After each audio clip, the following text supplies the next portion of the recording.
Wala na ba talagang ibang paraan para hindi tayo mapalis dito? Nakakalungkot naman isipin dahil halos dito na tayo lumaki at tumanda. Tapos paalisin lang tayo ng ganun-ganun lang. Kaya nga hindi tayo dapat pumayag. Ipaglaban natin ang lupang ito.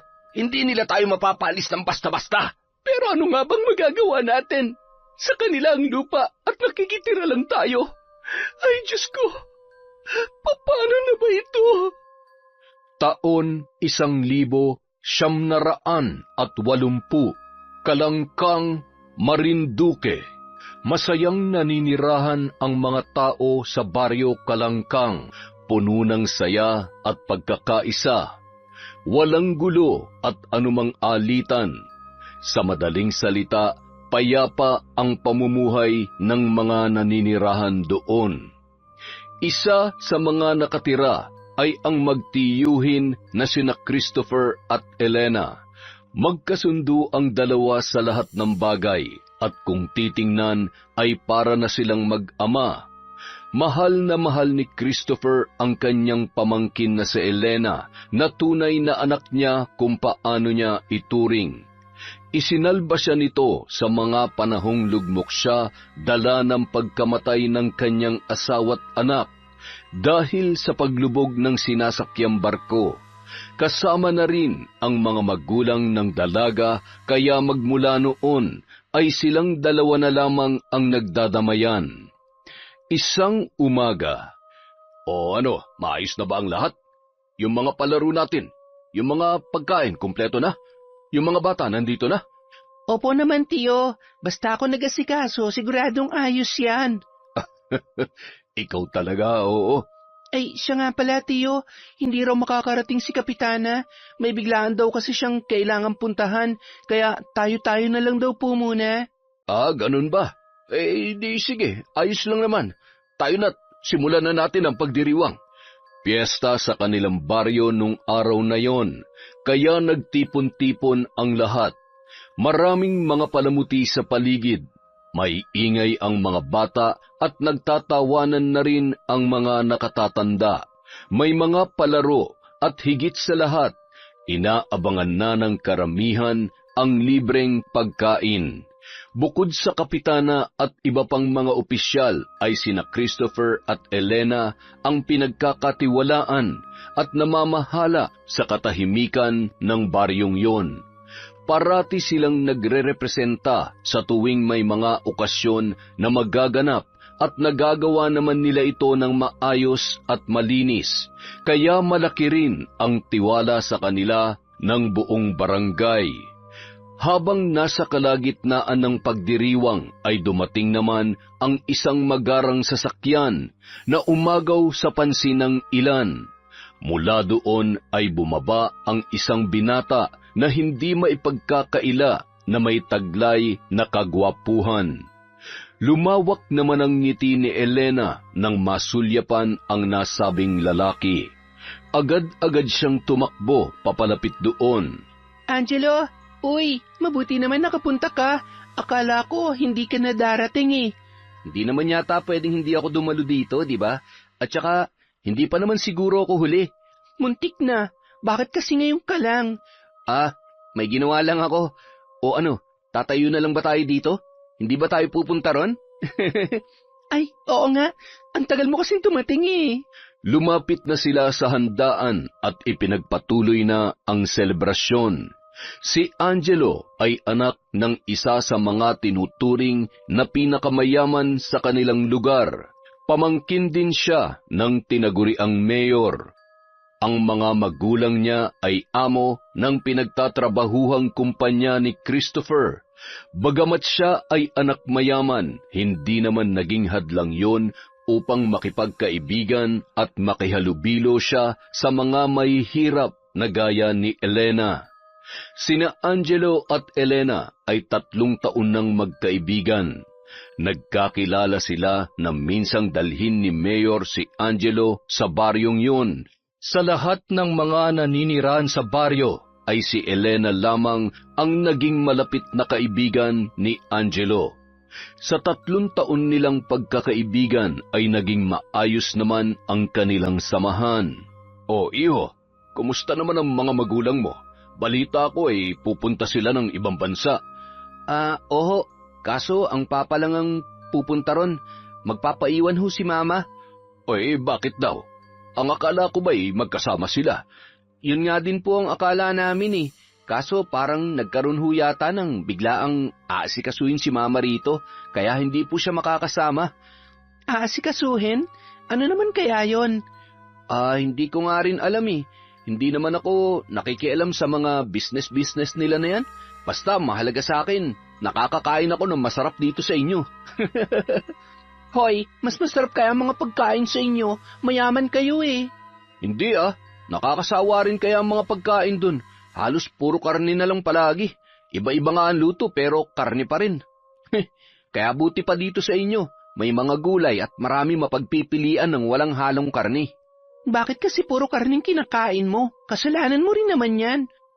Bakit nagagalit ka? Ang sungit mo naman? Ay, nako, kayo talaga, oo. Siya nga pala, Elena. Bukas ikaw na munang bumisita ron sa lupa natin. Hindi ako makakasama dahil sa nandyan pala si Ma'am Mirasol at baka may mga ipapagawa yun sa amin. Tama kayo dyan, Tito. Alam nyo naman yun si Mama, palautos yun. Kung gusto mo rin, iho, ikaw na lang ang sumama rito kay Elena sa pagbisita ron. Yun kung wala kang gagawin bukas. Wala naman po, pwede po ako bukas. Teka, mga ilang buwan na ba nung huli akong nakapunta dun? Mga 6 na buwan pa lang yun, Angelo. Oo nga, 6 months na rin pala. Siguro marami ng bunga yung mga bayabas dun at hinog na. Hoy, hindi ka na bata para sa mga ganyan. Mahiya ka naman. Nakakatuwa talaga kayong dalawa. Para kayong mga aso't pusa. Basta bukas pagkatapos ng fiesta at nakapaglinis na, doon na kayo dumiretso, ha? Tumango na lamang ang dalawa. Pagkatapos ng selebrasyon ay umuwi na rin si Angelo. Kinabukasan, matapos maglinis sa isinagawang fiesta, ay sakto ang dating ni Angelo na agad din namang sinalubong ni Elena. Ano, tara na? Ano yung dala mo? Ito, pagkain. Baka kasi magtagal tayo dun. Mabuti na yung handa. Hay, sige na nga, tara na. Sumunod naman si Angelo sa kanyang kaibigan. Mga 15 minuto lang ang kanilang nilakad at narating na nila ang sinasabing lupa. Karugtong lang kasi yon ng kanilang baryo. Ang pagkakaiba lang, ang kanilang baryo ay pag-aari ng gobyerno ayon sa pagkakaalam nila. At ang lupa naman na inaapakan nila ngayon ay pagmamay-ari ng mga magulang ni Elena na mula pa sa kanilang mga ninuno. Ang ganda talaga rito, no? Hindi nakakasawang pagmasdan ng mga tanawin. Ay, teka, maupo muna tayo. Halika, eto. Salamat. Alam mo, maganda ang lugar na to. Bakit hindi kayo rito manirahan ng tiyo mo? Tutal, sa inyo naman tong lupa. Pwede niyong gawin ang kahit na anong gusto niyo rito. Nagbabalak nga kami ni Tiyo na sa susunod na taon ay dito na kami maninirahan. Magpapagawa lang kami ng kahit maliit na bahay at pagtatanim na lang ang gagawin naming hanap buhay. Yun naman pala eh. Bakit parang nag-aalangan ka? Oops, huwag tatanggi. Sa tono pa lang ng pananalita mo kasi parang nagdadalawang isip ka na. Ano, bakit ba? Kasi kapag lumipat kami rito, medyo mapapalayo kami sa mga tao ron sa baryo. Siyempre, pwede naman silang pumunta rito pero kasi iba pa rin yung kapitbahay mo lamang sila. Napalapit na rin kasi yung loob nila sa amin eh. Ang babaw naman ang dahilan mo. Pero alam mo, kung nag-aalangan ka, pwede nyo namang ibenta tong lupa. Ano? Oo, kasi di ba? Kung ayaw mo palang mawalay sa mga kapitbahay nyo at ayaw nyong lumipat rito, ano pang silbi nitong lupa? Ang ganda pa naman, tapos hindi lang mapapakinabangan? Sayang naman. Kaya ibenta nyo na lang. Sigurado naman akong marami magkaka-interes na bumili nito. Ano ka ba naman, Angelo? Wala akong balak na ibenta tong lupa. Kahit ilang milyon pang ipresyo nila, hindi namin to ipagbibili. Kung ganun, ano palang balak nyong gawin dito? Hindi ko pa alam. Ay, Elena, hahayaan mo na lang bang mabulok tong lugar na to rito? Kung hindi ikaw ang makikinabang, hayaan mo ngang iba ang gumawa. Kung wala ka rin naman balak gawin dito sa lupa, ibenta nyo na lang. May kakilala ako na pwedeng bumili nito. Hindi yung kuripot kaya hindi ka nalugi kung sakali man. Ano, tawagan ko na ba? Magdesisyon ka na agad. Walang nakuhang tugon ng binata mula sa kanyang kaibigan. Wala kasi talaga silang planong ibenta ang naturang lupa. Makaraan ang ilang sandali ay nag-ikot-ikot muna sila at pagkatapos ay umuwi na rin. Matapos maghapunan ng magtiyo ay dumiretso na si Elena sa kanyang kwarto. Pagkaupo niya saglit ay bigla na lang siyang napatayo at tumungo sa maliit niyang cabinet. Sa pinakailalim noon ay naroon ang isang envelope na naglalaman ng titulo ng kanilang lupa. Pinagmasdan niya yon at nag-isip kung ano ba talaga ang dapat niyang gawin. Maya-maya pa, nang magpasya siyang ibalik yon, ay naagaw ang pansin niya ng isang kahon katabi ng pinaglalagyan ng mga papeles. Humugot siya ng hininga bago yun inilabas. Sa kahon na yun, nakalagay ang mga luma at mahalagang kagamitan ng kanyang ina. Kasama na roon ang gamit sa pambabarang. Bakit mo inilabas yan? Napalingon siya sa kanyang tiyuhin na nasa tapat ng pintuan ng kanyang kwarto. Lumapit ito kalaunan. Tiyo, kasi wala ho. Tinitingnan ko lang po kung hindi pa inaamag yung mga papeles. Baka kasi... Hindi yon. Yang kahong hawak mo ang tinutukoy ko. Bakit mo inilabas yan? Baka mamaya may biglang pumunta rito at makita yan. Yari tayo. Ito po ba? Pasensya na po. Hindi ko naman po sinasadyang ilabas. Bakit hindi mo na lang kasi itapon ang mga yan? Po? Alam mo, hindi ka tuluyang makakalimot hanggat mayroong ka pang isang bagay na pagmamay-ari ng mga taong wala na. Lalo na yung gamit sa pambabarang ng inay mo. Matagal na rin naman siyang tumigil sa ganitong gawain bago pa siya namatay. Huwag mong sabihing may balak kang sundan ang yapak niya. Tiyo naman, wala po. Wala po akong balak na maging katulad niya na mambabarang. At alam ko rin pong hindi niya rin yun gusto sa akin. Sayang naman po kasi kung itatapon ko na lang tong mga gamit niya. Kapag ginawa ko yon, parang binura ko na siya sa buhay ko. Kaya hindi ko po itatapon ang mga to, Tiyo. Ay, oo siya, sige na. Pero bakit mo pala tinitingnan ang mga papeles? Hindi ako naniniwala sa dahilan mo kanina. Ano bang binabalak mo? Kasi po, sabi po ni Angelo kanina, kung wala rin naman daw po tayong balak na gawin sa lupa, ibenta na lang daw po natin, kesa naman walang makinabang doon. Ano? Sinabi niya talaga yon? Opo, ang totoo, bigla kong naalala na hindi lang pala yun ang unang beses na sinabi niya yun sa akin. Naaalala niyo pa po ba nung unang beses natin siyang dinala doon? Sinabi niya rin nun sa akin na maganda ang lugar na yon, kaya ba't di na lang natin ibenta?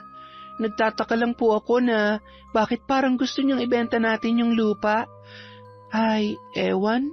Minsan po talaga, hindi ko maintindihan yung lalaking yun. Natahimik si Christopher at hindi agad nakatugon. Tila may kung anong pumasok sa kanyang isipan na kailangan niya pang iproseso. Bakit po, Tiyo? May problema po ba? Wala. Ay, sige na, magpahinga ka na. Itago mo na rin yung mga yan, ha? Matulog ka na rin pagkatapos. Agad yung lumabas na ikinataka ng dalaga, pero nagkibit balikat na lamang si Elena. Matapos ibalik at ayusin ang mga kinuha niya ay humiga na rin siya para magpahinga. Kinabukasan, bumungad agad kay Elena ang kanilang mga kapitbahay na nagtutumpukan sa isang tabi. Tila mayroong mahalagang pinag-uusapan ang mga yon. Anong meron? Lumapit siya sa mga ito at nagtanong.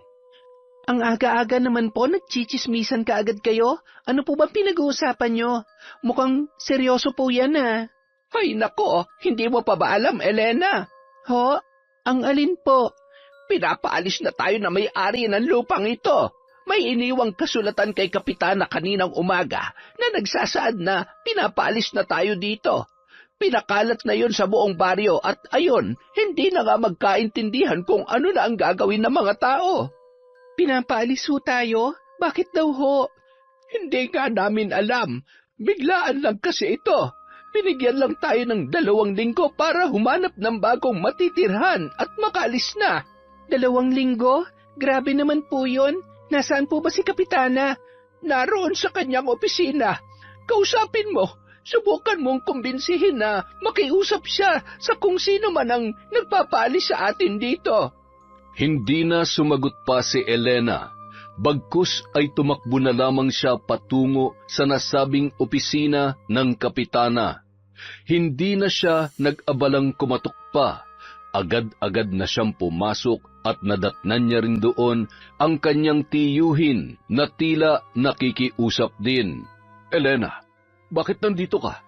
Nabalitaan ko na pong pinaalis na raw tayo dito. Totoo po ba yon? Bakit? Kapitana, ano po ba talaga nangyayari?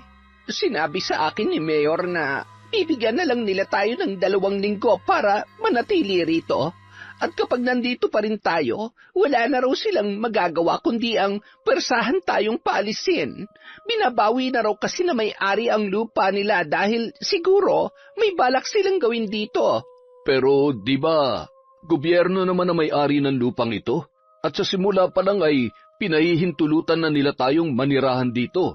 Kaya paanong... Ay, nako. Hindi ko nga rin alam. At wala na rin naman tayo magagawa kundi ang lisanin na ang lugar na ito. Hindi po kami aalis at lalo na mga tao rito. Pakisabi po kay Mayor na papuntahin niya rito yung sinasabi niya may-ari para makausap namin siya. Kahit umabot pa ng 2 linggo yan, hindi kami aalis hanggat hindi siya nagpapakita rito. Hindi na naghintay pa si Elena na makakuha ng tugon mula sa kapitana dahil agad na siyang lumabas ng opisina nito. Sinundan naman siya agad ng kanyang tiyuhin. Bakit gusto mong makita may-ari nito? Anong binabalak mo? At saka kung tutuusin, wala naman tayong dapat na ipag-alala kung paalisin tayo rito. Mayroon naman tayong sariling lupa. Pwede namang doon na lang tayo. Yun na nga po, tiyo eh. May mapupuntahan tayo pero yung mga kapitbahay natin, yung mga taong malapit sa atin, at lahat ng mga nakatira sa baryong ito, tiyak na wala silang mapupuntahan at kung meron man, yung ilan lang sa kanila at yung karamihan, sana sila pupunta, sana sila titira. Magpapalaboy-laboy na lang po ba sila, tiyo? Ay, naiintindihan ko naman na nagmamalasakit ka sa kanila. Ganon din naman ako, iniisip ko rin sila. Pero hindi na natin problema yon. Hindi mo na problema kung may mapupuntahan man sila o wala. Kahit na po, basta gusto ko pa rin makausap kung sino man ang taong yon. Dumiretso na ng lakad si Elena at hindi na hinintay pa ang kanyang tiyuhin. Kinabukasan, naging sentro ng atensyon ng mga taga-baryo ang isang magarang sasakyan na paparating. At bumaba mula roon ang isang maganda ngunit medyo may edad ng babae. Nakasuot yon ng mamahaling kasuotan. Teka, hindi ba yan ang ina ni Angelo? Bakit siya nandito? Baka naman gusto niya tayong tulungan. Tulungan? Baka naman sirain. Hindi niyo pa ba nahahalata kung sino siya? Ano bang pinagsasasabi mo riyan? Nanghuhusga ka na naman. Ewan. Bahala kayo riyan. Marami pang mga bulong-bulungan, narinig ng mayamang babae. Lumingon-lingon ito sa mga taong naroroon na tila may hinahanap. Ilang sandali pa ay dumating si Elena at nagulat din ito sa kanyang nakita. Bakit nga ba naroon ang nanay ni Angelo na si Mirasol? Napabuntong hininga ang dalaga at masama ang kutob niya sa kanyang iniisip. Oh, Elena, nariyan ka na pala. Ma'am Mirasol? Ako nga. Hindi mo man lamang ba ako papapasukin sa bahay ninyo? Ngumiti na lamang ang dalaga saka inanyayahan ang ina ng kanyang kaibigan sa kanilang bahay at doon na sila nag-usap. Ano po bang sadya nyo dito, ma'am? Nabalitaan ko kasi na gusto mo raw akong makausap. Ho? Hindi mo pa nga siguro alam. Ako na may-ari ng lupang ito. Ang totoo niyan, balak ko rin sanang kausapin ka talaga. Kaya nang makatanggap ako ng tawag mula kay Kapitana na nais mo raw ako makausap, ay hindi na ako nag-alangan pang puntahan ka rito para makapag-usap na nga tayo ng maayos. Ano po ba yon? Pero bago po yon, gusto ko po munang malaman na kung kayo na po may-ari ng lupa, bakit niyo po kami pinapaalis dito? Ano po bang dahilan? At masyado naman po yatang biglaan. Ganun talaga ang buhay, Iha. May mga bagay na hindi mo inaasahang mangyayari. Pero tungkol sa tanong mo na bakit, alam mo kasi, nagpaplano ako magpatayo ng resort at itong lugar na ito ang napili ko. Maganda kasi rito at alam mo na, itsura pa lang ng lugar mukhang dadayuhin na agad ng mga turista, lalo na kapag pinaganda ito. May hahalin tulad mo sa isang babaeng pulubi, madungis at maruming tingnan.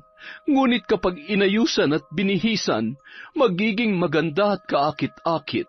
Ganon rin dito, kaya sana'y maintindihan mo ako. Pero marami naman pong ibang lugar para dyan, yung walang mga nakatira at walang naabalang tao, na pwede niyong patayuan ng resort. Bakit po dito pa? Nasabi ko na ang dahilan, Iha. Hindi ko na kailangang ulitin pa. Alam po ba ni Angelo to? Huwag mo nang idamay rito ang inosente kong anak. Hindi na po ba magbabagong isip niyo? Bakit kailangan gawin niyo to sa amin? Si Angelo, napalapit na siya sa mga tao rito, kaya paniguradong hindi niya magugustuhan kung paalisin niyo kami. Ay, wala kang alam, Iha. Ay, teka, gusto mo na bang malaman kung ano talaga ang sadya ko sa iyo rito? Ano po ba yon?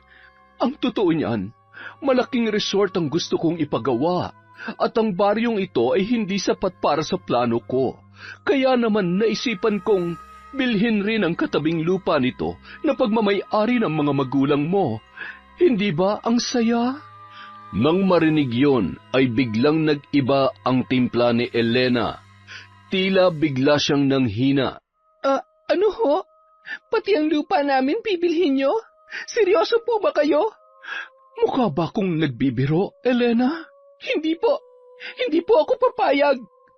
Magkanong halaga ba ang gusto mo? Name your price. Hindi ko po binibenta ang lupa namin, kaya makakaalis na po kayo. Business is business, Iha. At gagawin ko ang lahat para makuha ang gusto ko, alang-alang sa negosyo ko. Hindi mo nga pala alam yon. Dahil isa ka lamang hampas lupa. Umalis na po kayo, bago pa mawala ang respeto ko sa inyo bilang tao at bilang ina ng kaibigan ko. Pag-isipan mong mabuti. Kung hindi kita madadaan sa pakiusapan, alam mo na ang kasunod nun. Mayroon ka lamang 5 araw para magdesisyon at sinisiguro kong kasabay ng pagbigay mo ng papeles ng lupa ay ang malaking halaga ng pera na matatanggap ninyo. Sige na, inaasahan kong hindi mo ako bibiguin. Kaibigan ka ng mahal kong anak. Pagkaalis ni Mirasol, napasalampak na lamang sa upuan ang dalaga at napasabunot pa sa kanyang sarili. Mukhang mas malala yata ang problema niya kumpara sa kanyang mga kapitbahay. Nagdaan ang mga araw, nanindigan si Elena na kahit na anong mangyari ay hinding-hindi niya ipagbibili ang kanilang lupa. 5 araw na rin ang nakalilipas at sa mga araw na yon ay patuloy siyang kinukumbinsi ni Mirasol sa pamamagitan ng mga tauhan nito. Minsan ay pinadadalhan pa sila ng masasarap na pagkain at kung ano-ano pa na maaari nilang magamit. Tinatanggap nila yon, ngunit ibinibigay lamang nila sa kanilang mga kapitbahay. Ang ilan din sa mga taga-baryo ay lumisan na, ngunit gaya ng inaasahan, mas marami talaga ang walang mapupuntahan kung sakaling aalis sila doon. Ang balak sana ng magtiyo ay iimbitahan nila ang lahat sa kanilang lupa para makapagsimulang muli. Kaya lamang maging ang kanilang ari-arian ay pinag-iinteresan na rin ng mayamang babae. Pagkatapos ng 5 araw ay muling nagkausap sina Mirasol at Elena, ngunit hindi talaga pumayag ang dalaga. Naging dahilan yon ng pagkagalit ng matanda, kaya padabog itong bumalik sa sasakyan at nagsimulang mag-isip kung ano ang maaari niyang gawin. Isang umaga, nabulabog ang tahimik na pag-aalmusal ng magtiyo na magsisigaw ang isang lalaki mula sa labas. Agad-agad itong nilapitan ni Christopher. Oh, bakit? Anong problema? May nasusunog. Doon banda sa lupa ninyo. Kumakalat na ang apoy. Bilisan nyo! Hindi na nagpatumpik-tumpik pa si Elena at agad na itong tumakbo. Sumunod na rin ang kanyang tiyuhin at ang lalaki.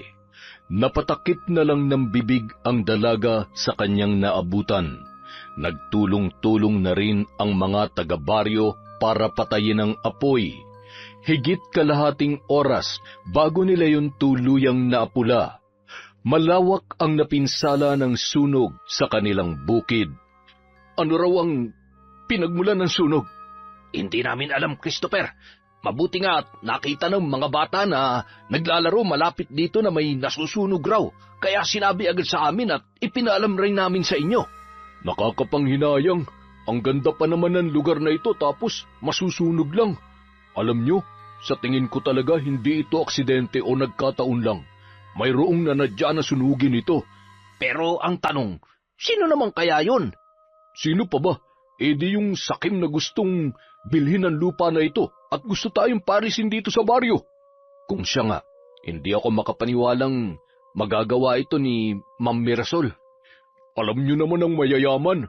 Mga ganid ang mga yan pagdating sa mga negosyo. Pera na lang kasi ang nagpapaikot sa kanila kaya kahit makagawa na sila ng masama, wala silang pakialam.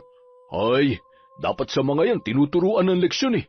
Akala siguro nila porke mayaman sila, pwede na nila tayong apak-apakan. Pero ano nga ba magagawa natin? Wala naman, di ba? Mayaman sila, mahirap lang tayo. Bagsak ang balikat ni Elena na naglakad pabalik sa kanilang bahay. Hindi niya lubos maisip na mangyayari yun at nahuhulaan niya na rin kung sino ang may kagagawan noon. Ilang sandali pa, napahinto ang dalaga nang harangin siya ng isang ginang at ng anak nitong batang lalaki. Elena, wala na ba talagang ibang paraan para hindi tayo mapaalis rito? Hindi ba talaga mapapakiusapan si Ma'am Mirasol? 1 linggo na lang kasi ang natitira na ibinigay niyang palugit sa atin. Saan na tayo pupulutin pagkatapos nito? Ay, wala kaming ibang mapupuntahan. Paano na kami? Napaiyak na lang din ang dalaga kasabay ng pagluha ng ginang. Labis siyang naaawa sa kalagayan nito. Batid niya na may sakit ang babae, kaya hindi niya mapigilang mag-alala. Pasensya na po kayo. Kahit din po ako, hindi ko na alam kung anong gagawin ko. Nalilito na rin po ako. Ate, kapag po ba umalis kami dito, hindi ko na makikita ang mga kararo ko. At saka ang inay, hindi po siya pwedeng mapagod. Hindi rin pwedeng maulanan dahil nagkakasakit po siya kaagad at umuubo po siya ng dugo. Ano na lang po ang mangyayari sa amin kapag umalis kami dito?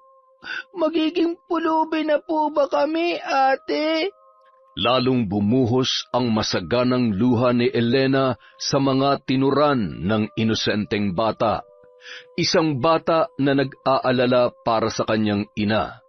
Batid niyang hindi naman niya responsibilidad ang mga yon, pero bakit nga ba pakiramdam niya sa kanya nakaatang ang lahat? Bakit nga ba pakiramdam niya na maging ang problema ng mga taga-baryo, lalo na ng mga napalapit sa kanya, ay pasanin niya pa rin? Pasensya na po talaga kayo. Hayaan niyo po, gagawa po ako ng paraan. Hindi ko lang maipapangako pero gagawin kong lahat na makakaya ko para manatili tayo rito. Alam mo, Elena, napakabuti mong bata. Tunay ngang napalaki ka ng maayos ng mga magulang mo at nariyan din ang tiyuhin mo para gabayan ka. Pero sa nakikita ko, mukhang malaki rin ang problema mo at hindi ka na makapagdesisyon kung ano ang iyong gagawin. Ang may papayo ko lamang bilang nakatatanda. Minsan, hindi naman masama na unahin mo ang iyong sarili kaysa sa iba, lalo na kung makabubuti yun para sa'yo. Huwag mo nang intindihin ang iba. Sino nga ba naman kami para problemahin mo pa?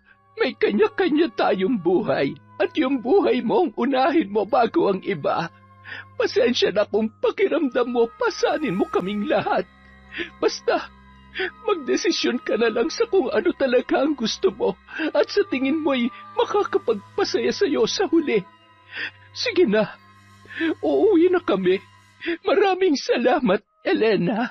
Sige po, salamat po sa payo ninyo. Kaya lamang, hindi ko po alam kung paano gagaan ang loob ko. Nagdaan pa ang mga araw.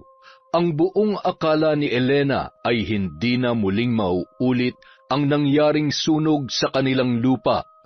Nasundan pa yon ng 2 beses. Nagpapadala rin si Mirasol ng mga tauhan sa baryo at kinakausap ang mga tao roon na umalis na. At sa tuwing nagmamatigas ang mga tao ay nananakit ang mga yon.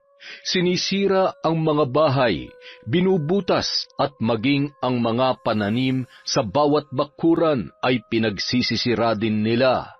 Hindi makalaban ang mga kalalakihan dahil armado ang pumupunta at may dalang baril ang mga yon bilang panakot sa mga taga-baryo. Paulit-ulit nilang isinisigaw na kapag hindi pa sila tuluyang umalis ay mapipilitan na ang mga kalalakihan na gumamit ng dahas. Ngunit ano pa nga ba ang kanilang ginagawa? Hindi pa ba maituturing na karahasan ang pagsira sa kabuhayan at bahay ng mga taga-baryo? Kaya naman dahil doon, bagamat ang iilan ay walang mapupuntahan, napilitan na lang silang umalis dahil sa takot na baka sa susunod ay saktan na sila ng mga yon.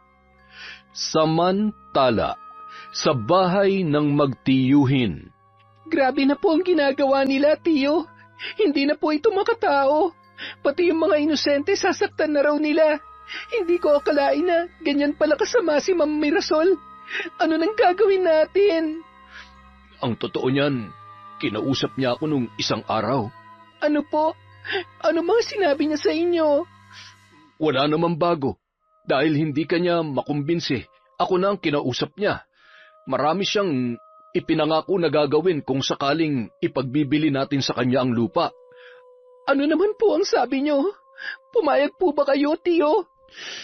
Ay, nag-alok siya ng 500,000 para sa lupa at magkakaroon tayo ng libreng bahay sa loob ng 1 taon.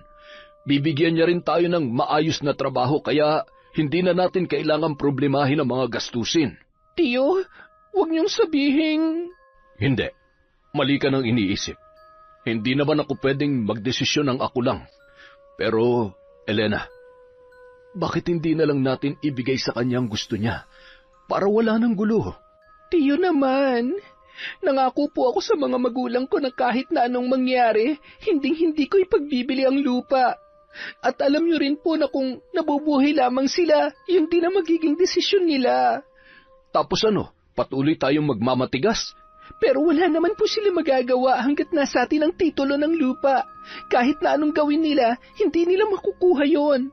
Hindi nga mapupunta sa kanila, pero nakita mo naman kung anong ginagawa nila. Sinusunog nila.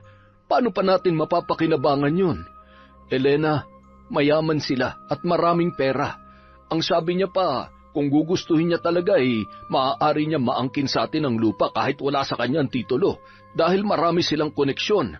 At kapag nagmatigas pa tayo, yun na ang gagawin niya. Ano, haayaan mo na lang ba na mapunta sa kanila ang lupa na wala tayong nakukuha?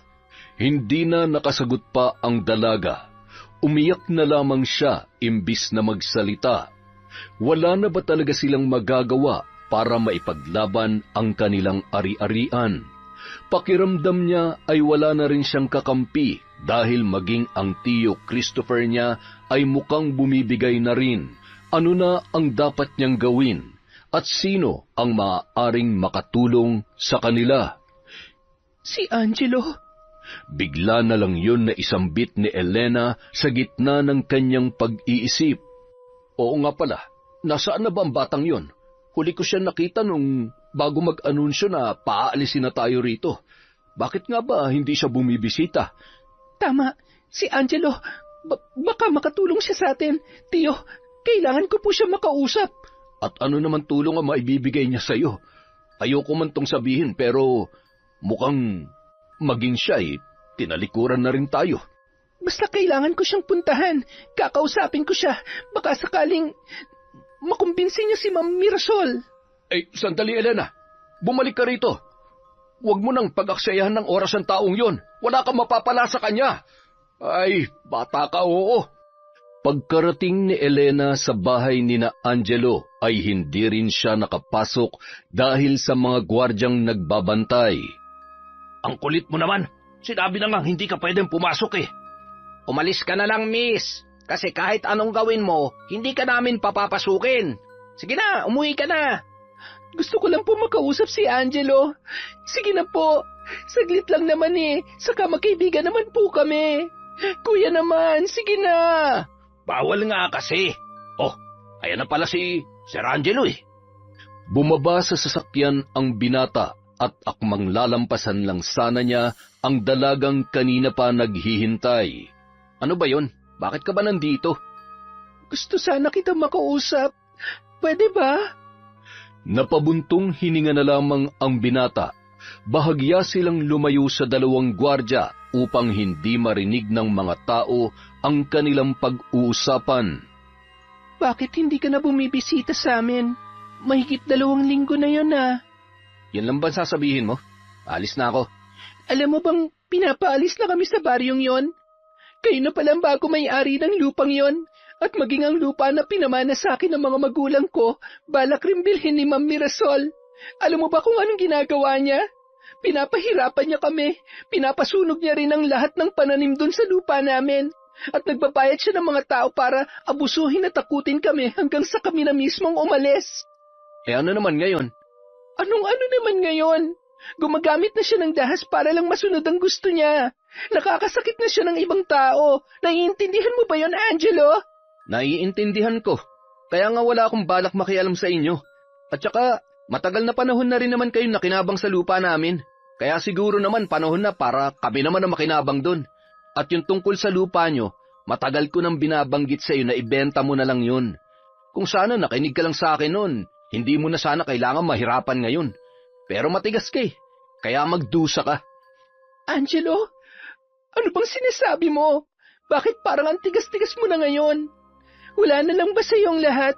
Sa loob ng 3 taon, marami ka ring alaala na nabuo sa baryong yon. Yung mga taong napalapit sa iyo, itinuring ka na rin nilang pamilya. Baliwala lang yun sa iyo. At yung mga pinagsamahan natin, yung pagkakaibigan natin. Paano na yon, ha? Angelo naman, tulungan mo naman kami, oh. Tulungan mo ako. Hindi ko na alam kung anong gagawin eh. Subukan mo namang kausapin ang mama mo. Baka sakaling makinig siya sa'yo at makumbinsi mo siya na itigil na ang mga ginagawa niya. Sige na, nakikiusap ako, Angelo. Muli na namang umiyak si Elena. Kulang na lang ay lumuhod siya sa harapan ng kanyang kaibigan upang siya ay pagbigyan. Habang si Angelo naman ay hindi makatingin ng diretsyo sa dalaga. Tumigil ka na. Wala akong balak na tulungan ka. At kung inaalala mong pagkakaibigan natin, ayoko sana tong sabihin pero dapat mo na ring malaman.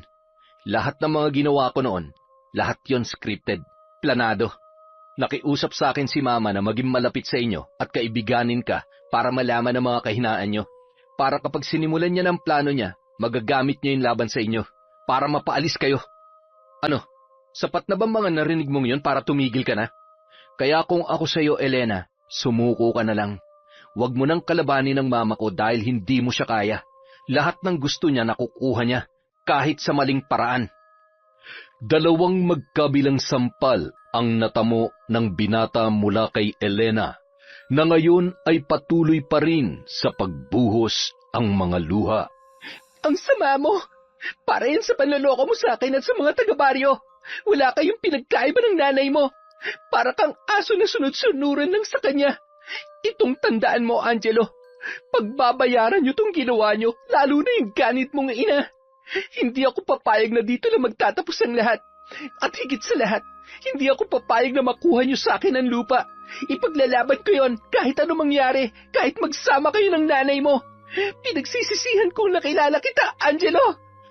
Bago umalis ang dalaga, nag-iwan ito ng masamang tingin sa lalaki.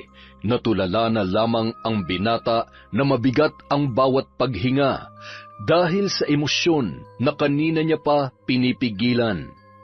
Panay ang iyak ni Elena habang patakbong naglalakad pabalik sa kanila. Hindi niya matanggap ang mga sinabi ng itinuring niyang kaibigan. Pakiramdam niya ay napakahina ng kanyang utak para magpauto doon. Sa 3 taon nilang nagkasama at pagiging magkaibigan ay hindi niya akalain na lahat ng ipinapakita nito ay pagpapanggap lamang. Maya-maya pa, napatigil siya nang maagaw ang pansin ng isang sasakyan na nakaparada sa isang tabi, at halos manlaki ang kanyang mga mata nang makita mula sa nakabukas na bintana ang 2 taong naghahalikan. Ang babae ay walang iba kundi si Mirasol, at ang lalaking kasama nito ay pamilyar sa kanya.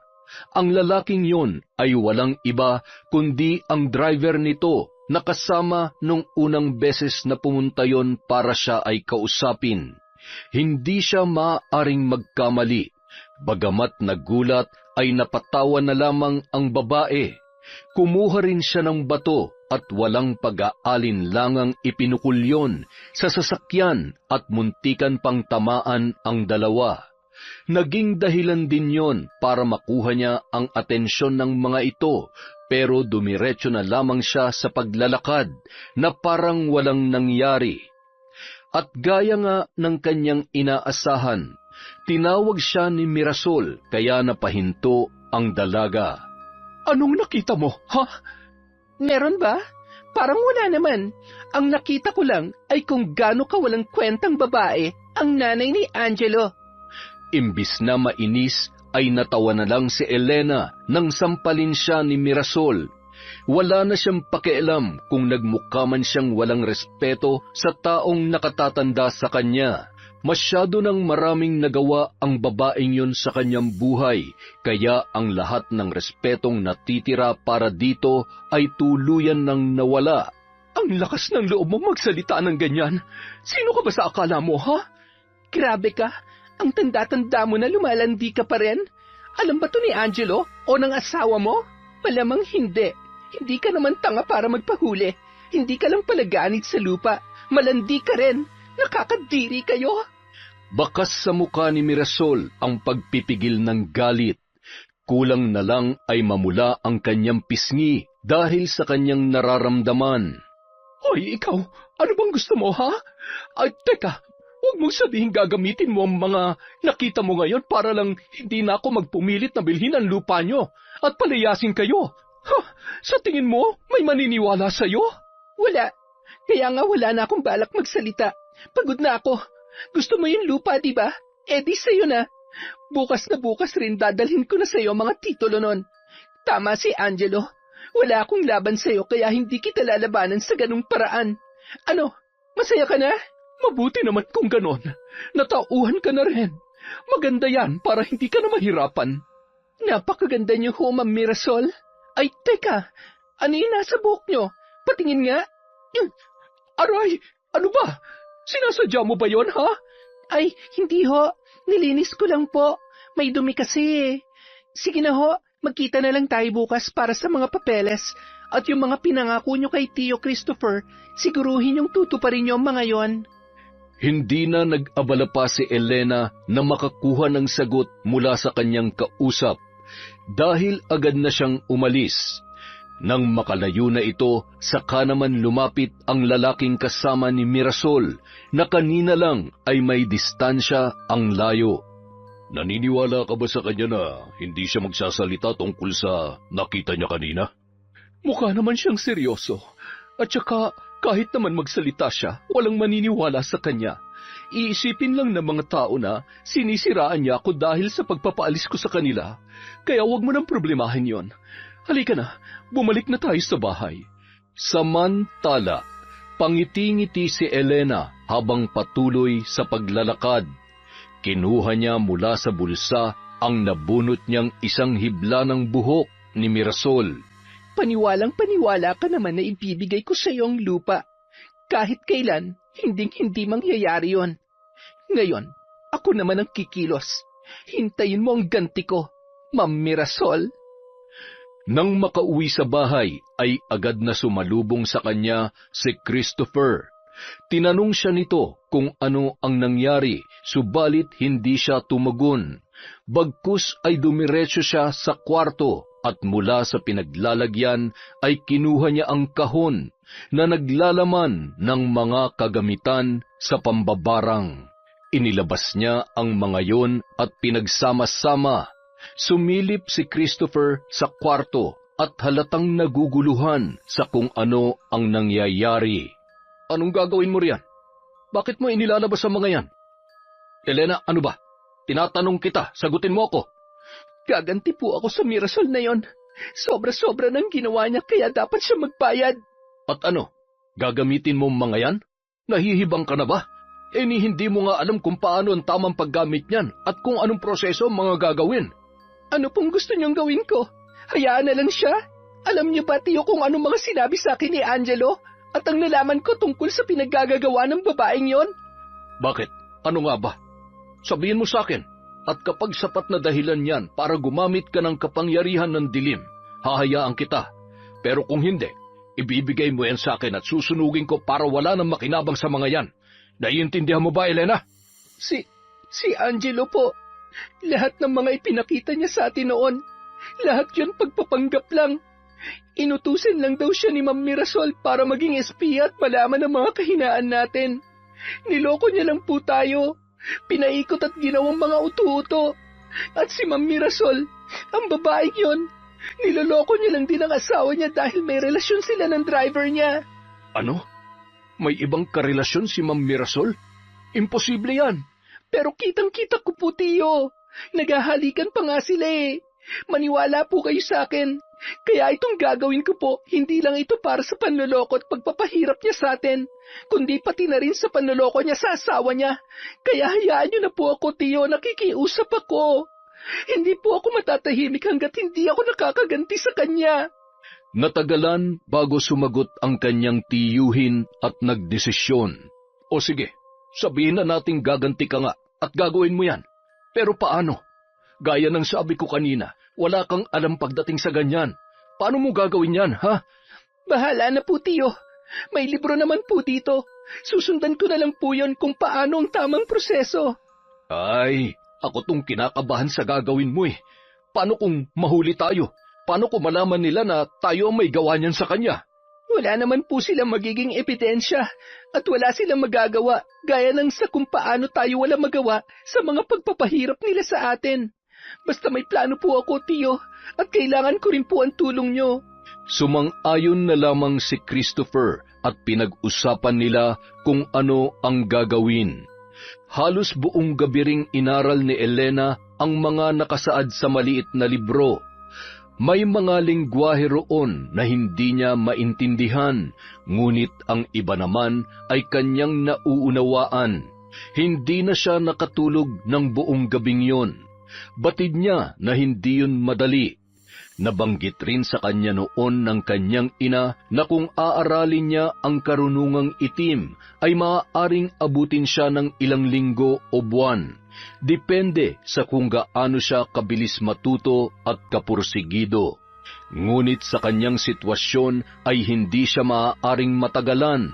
Ilang araw na lamang ang natitira at patuloy na silang paaalisin. Kinabukasan, sinubukan na niyang gawin ang pag-orasyon. Hindi pa siya sigurado kung gagana yon dahil buong gabi pa lamang niyang pinag-aaralan. Ngunit sinubukan pa rin ng dalaga. Nagsindi siya ng mga kandilang kulay pula at ipinalibot yon kung saan gumawa ito ng hugis bilog. Inilagay niya rin sa gitna noon ang litrato ni Mirasol na sa tulong ng tiyuhing si Christopher ay nakuha nila yon. At itinabi niya ang isang hibla ng buhok sa litrato na nakuha niya nung sila ay nagkausap. Bumuntong hininga si Elena at pumwesto sa gitna ng hugis bilog na kandila at nagsimula ng mag-orasyon. Maya-maya, kinuha niya ang isang maliit na manika at 3 karayom. Inurasyonan niya yon at hinampas-hampas ng balahibo ng manok kasama ang litrato. Nang matapos ay humugot naman siya ng malalim na paghinga. Para to sa lahat ng ginawa mo sa akin, sa amin, at sa panloloko mo sa asawa mo. At sa unang pagkakataon, tinusok niya ng unang karayom sa tiyan ang manika na nagsisilbing si Mirasol. Nagkaroon din siya ng kakaibang pakiramdam. Pakiramdam na tila gumagana ang orasyon. Inulit niya pa ang pagtusok ng karayom hanggang sa nagsunod-sunod na yon at tila nakakaramdam na siya ng kakaibang kasiyahan. Pagkaraan ng ilang oras, rinig na rinig ni Elena ang usapan ng mga natitira pa sa baryo tungkol sa nasabing babae. Ayon sa mga ito ay bigla na lang daw ng hina at nawalan ng malay ang babae, kaya't agad itong isinugod sa ospital. Napangiti na lamang si Elena at bumalik na ng bahay kung saan naabutan niya ang kanyang tiyo na nag-iimpake na ng mga gamit. Ano pong ginagawa niyo, tiyo? Aalis po kayo? Ayoko nang manatili rito, Elena. Ako lang tong nababahala sa mga ginagawa mo. At saka, parang nasobrahan naman yata ang ginawa mo sa kanya. Nawalan siya ng malay. Paano kung may masamang mangyari sa kanya? Paano kung napatay mo na pala siya? Bakit po kayo nag-iisip ng ganyan, tiyo?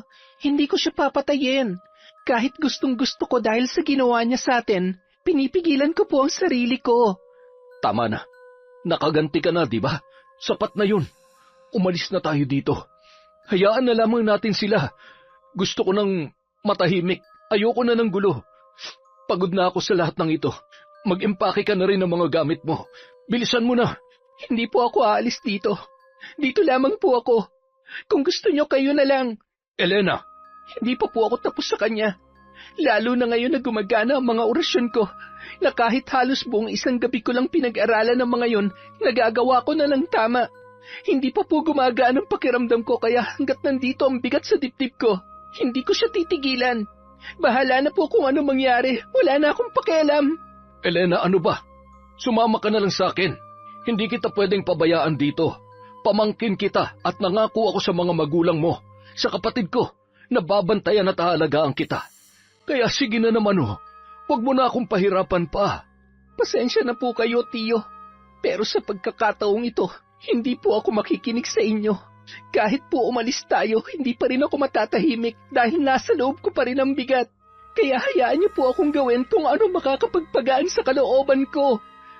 O sige, bahala ka na. Mukhang hindi na rin naman kita mapipilit. Basta kung ano man ang gagawin mo, huwag mo pa rin sanang kalimutan maging mabuting tao, gaya ng palagi kong itinuturo sa iyo. Tuluyan nang umalis si Christopher at nilisan si Elena. Umiyak na lang ang dalaga. Yun ang unang pagkakataon na mawawalay siya sa kanyang tiyuhin, na itinrato siya na parang tunay na anak. Gustuhin man niya itong makasama at pigilan, pero batid niyang kapag ginawa niya yon, ay ang paghihiganti niya ang magiging kapalit. Samantala, katatapos lamang kausapin ni Angelo ang doktor na tumitingin sa kanyang ina na si Mirasol. Ano ang sabi ng doktor, anak? Ano ang sakit ko? Ano raw bang problema at bigla akong nakaramdam ng ganoon? at hinimatay pa ako. Wala naman daw pong problema, Ma. Normal naman daw po ang lahat sa inyo. Eh kung ganoon, bakit yun nangyari sa akin? Hindi ko nga rin po alam eh. Pero siguro daw ho dahil sa pagod. Hindi ba marami kayong inaasikaso nitong nakaraan? Baka ho dahil doon. Huwag niyo na pong problemahin yon. Maayos naman daw po kayo, Ma. Mabuti naman kung ganon. Ayokong nagkakasakit. Ay siya nga pala, si Elena. Pumunta na ba siya sa bahay? Bakit naman po siya pupunta doon, Ma? Sinabi niya sa akin na ngayong araw ay ibibigay niya ang titulo ng lupa nila. Po, bakit niya naman gagawin yon? Ipinagbili niya na ba sa inyo ang lupa? Ay, malay ko sa kanya. Siguro natauhan na rin siya na talagang wala siyang laban sa akin kahit ipagpilitan niya pa. Kaya tara na, umuwi na tayo. Baka naghihintay na siya sa labas ng bahay. Nang makauwi ang dalawa, ay wala naman silang Elenang nadatnan gaya ng inaasahan ni Mirasol. Si Angelo na lang muna ang naghintay sa labas sa pagdating ng dalaga, ngunit maggagabi na ay wala pa rin si Elena. Pumasok na lamang siya sa loob upang kumain. Habang nasa hapagkainan ang mag-ina, bakit kaya hindi sumipot ang babaeng yon? Ang lakas ng loob niyang paasahin ako. Bukas na bukas rin ay pupuntahan ko siya. Hayaan niyo na lang siya, Ma. Anong hayaan? Hindi pwede. Kung kailan abot kamay ko na ang pinaplano ko sa kapako susuko, malaki-laki na rin ang nagagastos ko para sa proyektong ito, kaya hindi ako pwedeng basta sumuko. Ay, teka nga pala, huwag mong sabihin, lumalambot ka na sa kanya, ha? Ayusin mo ang buhay mo, Angelo. Ang babaeng yun ay... Magpahinga na po kayo. Aakyat na ako. Naihampas na lamang ni Mirasol ang kanyang palad sa lamesa. Mukhang lumalambot na ang kanyang anak. Sa isip niya ay hindi yun maaari. Kailangan niyang gumawa ng paraan upang kamuhian nito ang mga taga-baryo, lalong-lalo na si Elena. Pagkaakyat ni Mirasol sa kanyang silid upang makapagpahinga ay nakarinig siya ng boses sa kanyang tainga. Agad siyang napabangon. Ang tinig na yon ay tinatawag ang kanyang pangalan. Paulit-ulit at palakas ng palakas. Ha? Sino yon? Saan nanggagaling yon? Tinakpan na lamang niya ang kanyang tainga upang hindi niya yun marinig. Ngunit nanunuot pa rin ang mga tinig. Patuloy pa rin siyang tinatawag ng kung sino man. Maya-maya, napadaing si Mirasol nang makaramdam na naman ng tila tinutusok ng kung anong matulis na bagay ang kanyang katawan. Pilit siyang bumaba, ngunit nadapa lamang siya at humandusay sa sahig.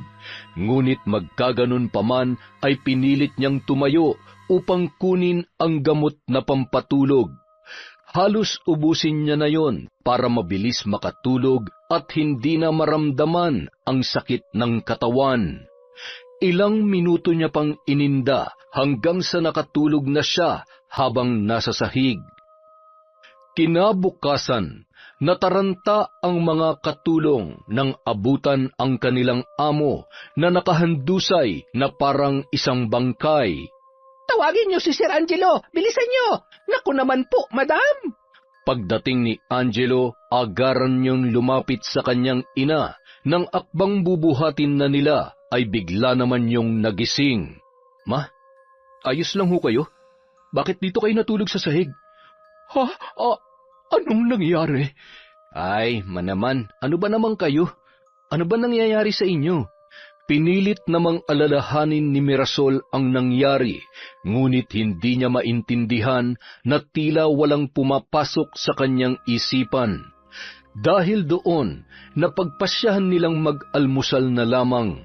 Habang nag-aalmusal, tahimik at tulala lamang ang babae. Hindi rin niya ginagalaw ang pagkain, kaya naman nagtataka ang kanyang anak. Matapos kumain, ay kinausap niya ang kanyang ina. Ma, ano ba talagang nangyayari sa inyo? Bakit kayo nagkakaganyan? Ano? Bakit? Ano ba nangyayari sa akin? Manaman, Hindi itong tamang oras ng pagbibiro. Hindi ko maintindihan ang sinasabi mo, anak. Iwan mo na lang muna ako rito. Gusto kong mapag-isa. Ma, wala ba talaga kayong naaalala? Ano ba ang dapat kong maalala? Ay, kahapon sabi nyo, bigla kayong nakaramdam ng sakit at nawala ng malay. Dinala namin kayo sa ospital para malaman kung anong problema pero wala naman daw. Tapos kaninang umaga, naabutan ka namin na natutulog sa sahig. Ang akala namin... Tapos ngayon, kanina pa kayo tulala. Wala rin kayong maalala sa mga nangyari. Ma, ano ba talagang problema?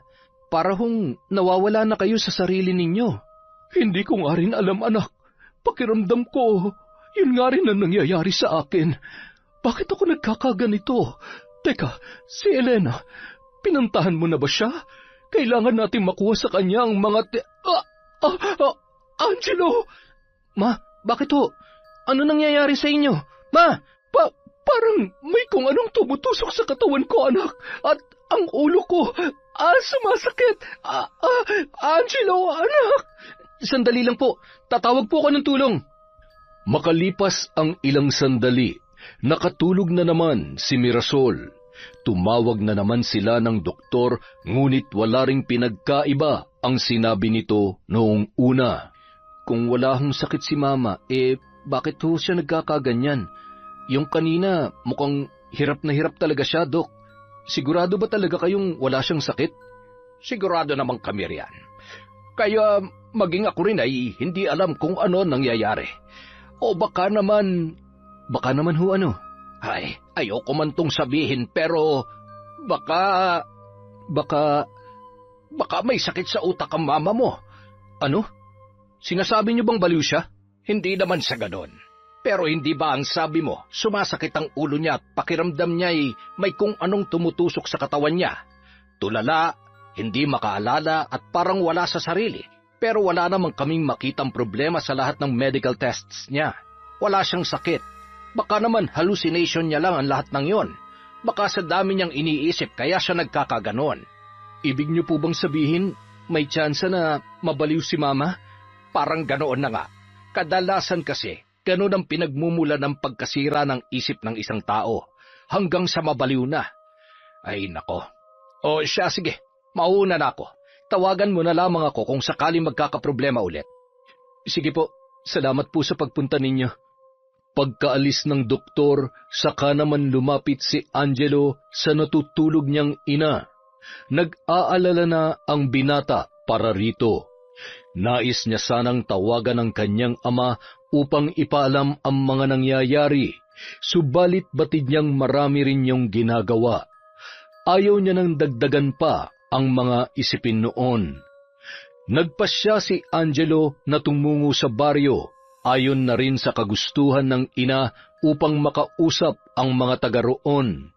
Pinagtinginan pa siya ng lahat ng mga tao. Ano ba naman yan, Angelo? Akala pa naman namin ay kakampi ka namin. Pero kagaya ka lang pala ng nanay mo. Sunod-sunuran ka sa kanya. Ngayon ka lang rin namin ulit nakita rito ah. Bakit?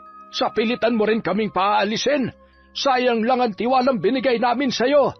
Pasensya na po kayo. Sumusunod lang po ako sa utos ng mga magulang ko. Bakit? Wala ka bang sariling... Hayaan niyo na po siya. Oh, Elena, nandiyan ka pala. Mas mabuting hayaan na lang natin siya. Para kasi siyang aso na sunod-sunuran sa kanyang amo. Elena, pwede ba tayong mag-usap? Yung tayong dalawa lang. Pumunta sila sa isang lugar kung saan walang makakarinig sa kung anuman ang kanilang pag-uusapan. Nandito ako para sa titulo ng lupa. Ang sabi kasi ni Mama, balak mo na ro yun ibigay sa kanya. Ang kaso, hindi ka naman pumupunta sa bahay. Ang balita ko, nababaliw na raw ang mama mo. Totoo ba yon? Paano mo nalaman ng tungkol doon? Mabilis kasing kumalat ang balita, kaya hindi na bago yon. Lalo na kung tungkol sa mama mo na isang ganid at sakim sa lupa. Pwede ba wag mo siyang pagsalitaan ng ganyan? Bakit hindi? Totoo naman ang sinasabi ko ah. Sabihin mo nga, Elena, may alam ka ba sa nangyayari kay Mama? Ikaw bang may gawa nun? Ano naman ang kinalaman ko doon? Kasalanan ko ba kung ano nangyayari sa kanya? Nandun ba ako para gawin yon? Huwag mong isisi sa ibang kabaliwan ng mama mo. Kung ano man ang nararamdaman niya ngayon, dapat lang yun sa kanya dahil masama ang ugali niya at malandi siya. Anong sinasabi mong malandi? Hindi mo alam? Sa lawahan ng mama mo. Ay, bakit ko ba sinabi? Mabuti pa ikaw na lang ang umalam. Tutal wala na akong pakialam sa'yo. Kakarmahin din siya at hihintayin ko na lang na mangyari yon. Ibang-iba ka na, Elena. Parang hindi na ikaw yung naging kaibigan ko. Kaibigan? Kailan ba tayo naging magkaibigan? Wala kasi ako matandaan na naging kaibigan ko ang isang gaya mo. Mabuti pa umalis ka na. Huwag ka mag-alala. Ipapanalangin ko ang mama mo na sana lumala pang kalagayan niya. Napabuntong hininga na lamang ang binata nang iwanan na siya ni Elena. Bumalik na lang siya sa bahay para matingnan ang kanyang ina. 2 araw pa ang lumipas. Nagpatuloy pa rin sa sitwasyong yon si Mirasol. Gabi-gabi na lang ay nakakarinig siya ng mga tinig na tinatawag ang kanyang pangalan. Nakakaramdam ng sobrang lamig sa katawan kahit na balot siya ng kumot. Minsan rin ay hindi na nakakakain sapagkat isinusuka niya lang ang lahat pagkatapos. Sa loob ng 3 araw na ganoon ay mabilis na namayat si Mirasol at nanghihina na rin ito. May mga pagkakataon pa na para na itong isang tunay na baliw. Hindi na rin alam ni Angelo kung ano ang kanyang gagawin. Hanggang sa isa sa kanilang mga katulong ang nakapagsabi na baka raw binabarang ang kanyang ina. Ano? Seryoso ka ba dyan? Opo, sir. Kasi ho, di ba kahit ipatingin nyo na siya sa mga doktor ay wala namang sakit na nakikita sa kanya. Isa lang po ang ibig niyang sabihin. Malamang ay yun na nga nangyayari sa kanya. Ginagamitan siya ng itim na salamangka ng kung sino man. Itim na salamangka? Ano ba namang kalokohan yan, ate? Wala ho tayo sa fairy tale. Realidad po to. Alam ko naman yun, sir. Pero kasi ho, hindi ba kayo nagtataka? Wala namang problema sa kanya, kaya bakit siya nagkakaganyan? Alam niyo po, ganyan din ang nangyari sa pamangkin ko noon. Halos magkaparehas lang sila ng mga sintomas na binabarang ang isang tao.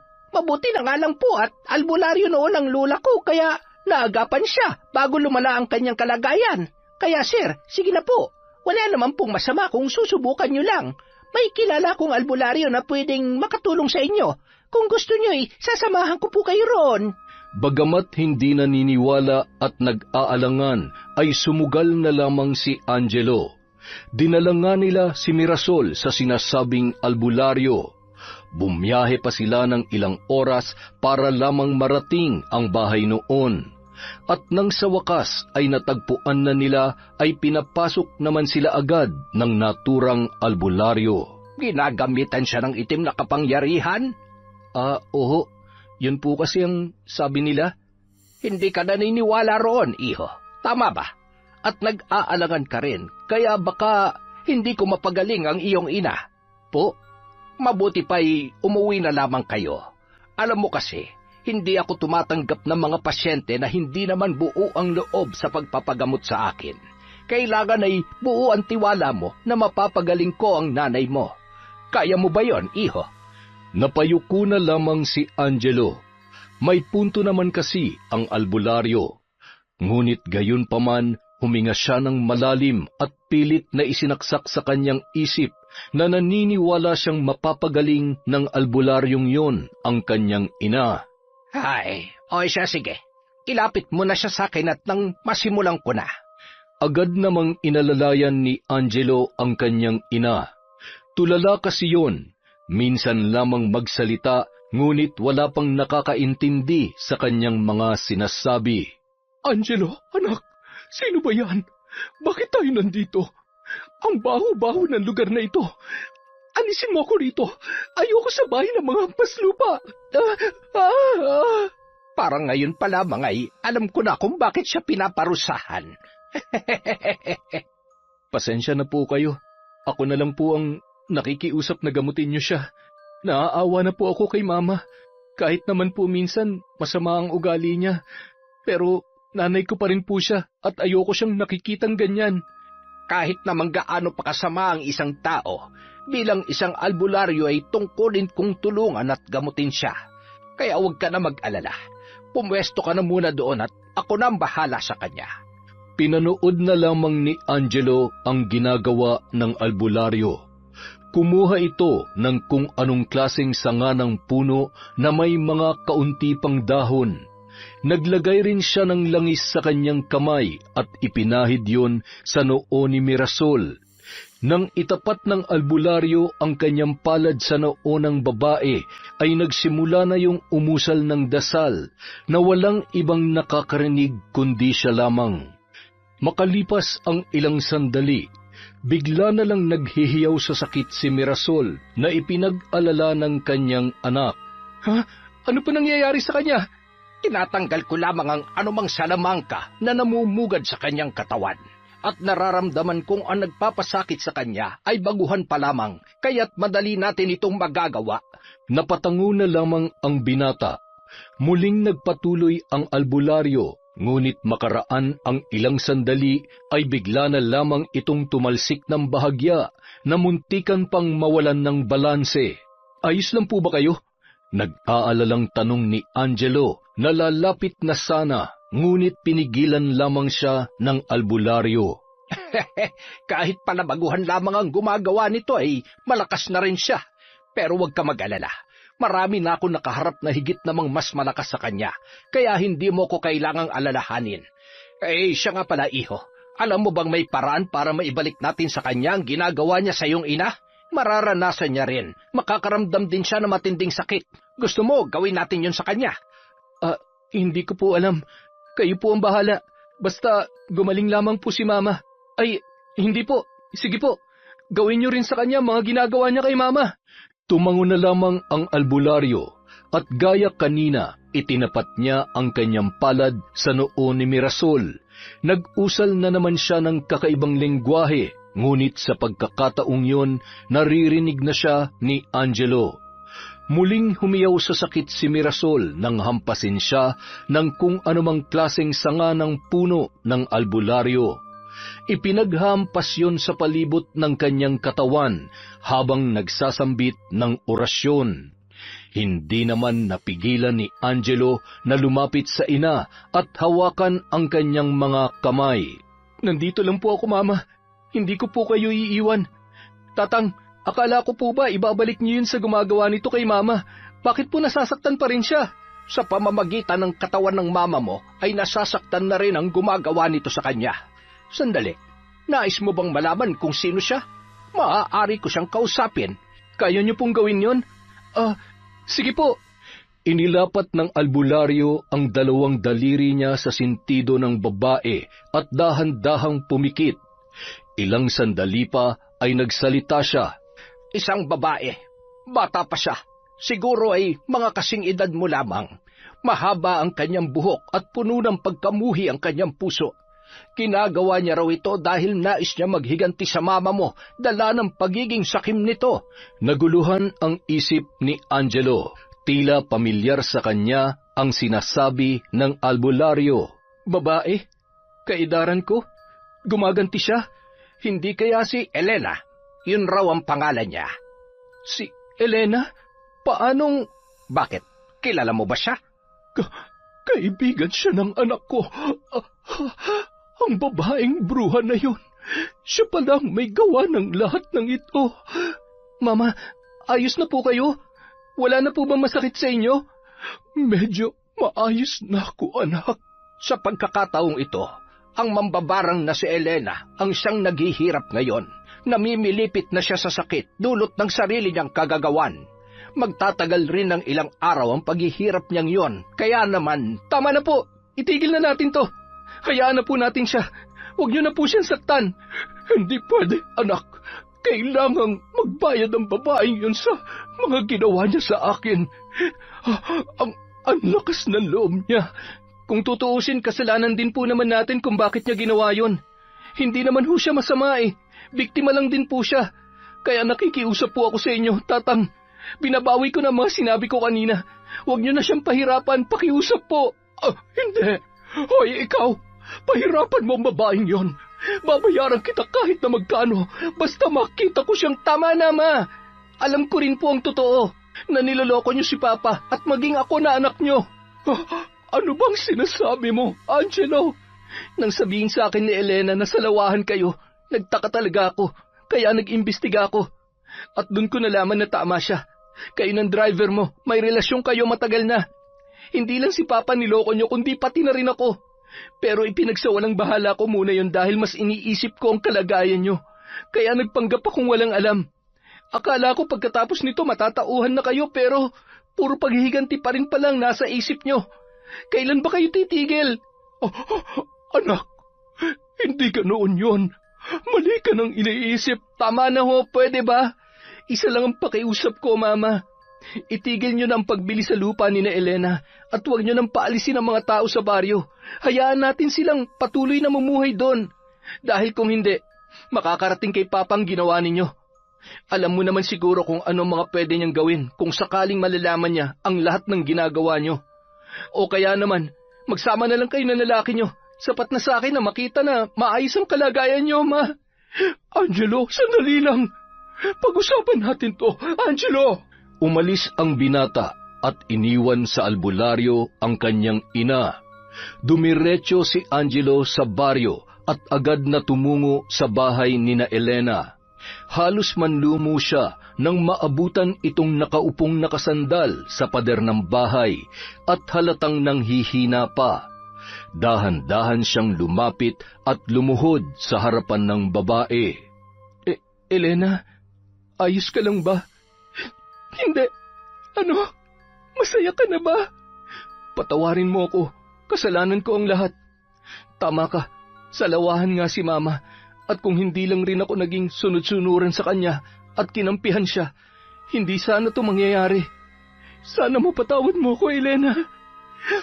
Patawarin mo rin ako, Angelo. Nadala lang ako sa galit, kaya ako nagawa yon. Nagsisisi na ako. Napagtanto ko na hindi pala tama ang gumamit ng ganong paraan. Akala ko magiging masaya ako pagkatapos, pero... Lumapit sa kanya si Angelo at niyakap na lamang nito ang babae. Ayos lang, naiintindihan ko. Hayaan mo, ako na mismo gagawa ng paraan para matapos ng lahat ng ito. Babawi ako sa inyo, lalong-lalo na sa'yo, ha? Sorry talaga, Elena. At gaya nga ng ipinangako ni Angelo, ang lahat ng naninirahan sa baryong yon na umalis ay ipinahanap niya at inimbitahang bumalik muli. Sina Mirasol naman at ang lalaki nito ay magkasamang pinalayas sa kanilang bahay. Nalaman ng ama ni Angelo ang mga pinaggagawa nito at ang pag-ipot sa kanyang ulo, kaya naman hindi ito nagdalawang isip na palayasin ang kanyang asawa nang walang kahit na anong dala mula sa kanyang kayamanan. Magkasamang umalis si Mirasol at ang driver at wala nang nakakaalam kung saan sila nagtungo. Bagamat nalulungkot ang binata, wala naman siyang magagawa basta't ang padre de pamilya ang nagdesisyon. Isa pa, naisip niya rin na baka karma lang yon ng kanyang ina sa mga masasamang gawain nito. Samantala, muli nang bumalik si Christopher kaya nagkasama na muli silang magtiyo. Muli namang nanumbalik ang pagkakaibigan nina Angelo at Elena. Nagkapatawaran na rin sila at lahat ng mga kinikilos nila ngayon ay wala ng halong pagpapanggap. Makalipas ang ilang araw, pinagmamasdan ni Christopher kasama ang dalawa na magdiwang ang mga taga-baryo para sa kanilang muling pagbabalik at pagsasama-sama. Ang sarap ng pakiramdam ng ganito, yung wala ka nang alalahanin pa. Sinabi mo pa, mas masaya pa to kaysa sa magkaroon ng girlfriend. Kayo palang dalawa. Ano bang balak nyo sa isa't isa? Po, anong ibig niyong sabihin, Tiyo? Jesus, ang ibig kong sabihin, wala ba kayong balak na, alam nyo na, higitan pa yung pagkakaibigan ninyo? Natawa na lamang sina Angelo at Elena habang namumula ang kanilang mga pisngi. Lalo na nang akbayan na siya ng binata. Nagulat pa siya nang bigla siya nitong nakawan ng halik at saka kumaripas ng takbo na agad niya namang hinabol para mabatukan. Yon! Napakaganda na naman po ng kwento natin. May kahalo pang love story. At syempre, meron tayong shout-out. Marami tayong utang. Simulan na natin. Huwag na tayong magpatumpik-tumpik pa. Number 1, shout-out kay Christine Azure. Hello po kay Jude Soriano. Hi kay Ann Pundano. Kay Mel Santarita. Hello kay Jennifer Sacris. Kay Roslyn Labajo. Kay Yena Bianan from Qatar. Hi po kay Lydia Lopez. Kay Cata Leja Soto. Kay Tess Sumanting from Roma, Italia. Kay Mami po from Doha, Qatar. Hello po kay Michelle Esperon, kay Marian de la Fuente, kay Mac Belcher, kay Sally Molina. Hello po sa Galedo family from Rai of Cabiao, Laguna. Hi kay Edgardo Fontanilla, kay Jeneline Mix Vlog. Hello po kay Lady Dam. Shout out kay Noemi Garcia Pabunan, kay Dimples Yumi. Hello po kay Celso Benitez, kay Gemma de Ocampo from Jeddah, KSA. Hi sa mga suki natin na si Almana Ong, Monica Nieves. Hello po kay Edgardo Mendoza, Antoinette Agonia, Mendoza family at sa mga katrabaho ni Melanie Berrudes sa KSA. Hi po kay Hannah Maylin Sesgundo. Hello kay I Love Resort Pinay, kay MGS 14. Hi kay Kurt Mina, kay Michael J. Neones, kay Dimple Dimple, sa Kakalda family from Corazon. Hi po kay Mami Mia, kay Angelica Jones, Bonillo. Hello kay Monera Birwar, kay Chona Bainosa from Malaysia, kay Janet Cisneros, kay Filipina Palsario. Hi kay Hannah Montero, kay Mardy Suzuki, kay Glenda Gilado from Malaysia, kay Tita Jinky Perez. Hello po kay Gemma Aquino, kay Chris Alcantara, kay Saiza Rivera or Avi from Taiwan, kay Kat Burglar Cutie, kay Jesses Colamar. Shout out po kay Josephine E.M., kay RV Tiong from Bataan, kay Christine Kim from Hong Kong. Hello po kay Ellen Keano, kay Lent TV2. Hi kay Sally Roldan, kay Jonah de los Reyes. Shout out po kay Jackie Lou Ponce from Singapore, kay Concepcion Nicolas, kay Minerva Concepcion at sa gwapo daw nilang mayor na si Vico Soto. Hi kay Rose Ann Rama from UAE, kay Arvin ng Laguna. Hello kay MJ Villacrucis, kay Princess Alexis at Christine Angela at Roberto from Maria Grace Grefaldia. Hi po kay Jen Mer, John Garcia from Angeles, Pampanga. Hello kay Sydney Sai. Shout out kay Cheryl Bronyosa from UAE, kay Ryan Alba, Loretta Bobes, Riza Kahayag at Elidia Bobes. Hi kay Gina Gabriel, Jonel, Connie Soto, Angelo James, Gabriela Divine, Aaron Maningo, Missy Andaya, kay Danilo Gabriel of Dumaguete, at kay Rosana Soto of Isabela, Basilan. Hello po kay Manny Baldonado at Lorna Algordo. Hi kay Arlene Belotindos, kay Genevieve Virtusio. Hi kay Grace Kagsawa of Jeddah, KSA, kay Willie Galvez, kay Liza Quizon from Cabiao, Nueva Ecija, kay Resel Matsumoto. Hi kay Lagawang Xiao TV. Hello po kay Charlene Gumansing, kay Christy Andaya Buhawe, kay Rosette Ersando na malapit na ang birthday. Hi po kay Maria Luisa Gonzalez, kay Salvacion Pastor, sa family ni Maricel Talisik from Masbate. Hi po kay Maria Consuelo Benitez, kay Aryaline Notarte. Hello kay Joe Rex Latonio from Saudi Arabia, kay Grace Kagsawa Morales from Frederick, Ganagana. Hi kay Marilyn Ilagan from Qatar. Hello po kay Joel Marasigan from Sablayan Occidental, Mindoro. Shout out kay Rosalina Bogayong from Singapore, kay Elvira de los Reyes from UAE. Hi kay Honey Jane Engelia from Kuwait, kay Myla Lanon from Malaysia. Ang mga baker ng The Pastry Chef from Malolos, Bulacan, sina Omer Manlangit, Regina de la Cruz, Tin Santos, Paul Gumbalan at si Rhea Sarmiento.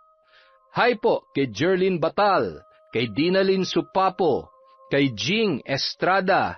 Hi kay Danica Dulnuan from Ilagan, Isabela. Hello po kay Jovelyn Nabartey, kay Vicky Yabut, Maria Ana Sabal. Hi sa Malakas family from Elvira Malakas. At syempre kay Michelle de la Cruz. Maraming salamat po sa walang sawang pagsuporta sa Kwentong Enteng. Kung nasan man po kayo, mag-ingat po kayo palagi, ingatan niyo po ang mga sarili niyo, magpalakas lang tayo, maging masaya, at walang negative. Mag-enjoy lang po tayo sa buhay natin, at maraming salamat ulit mula sa Kwentong Enteng.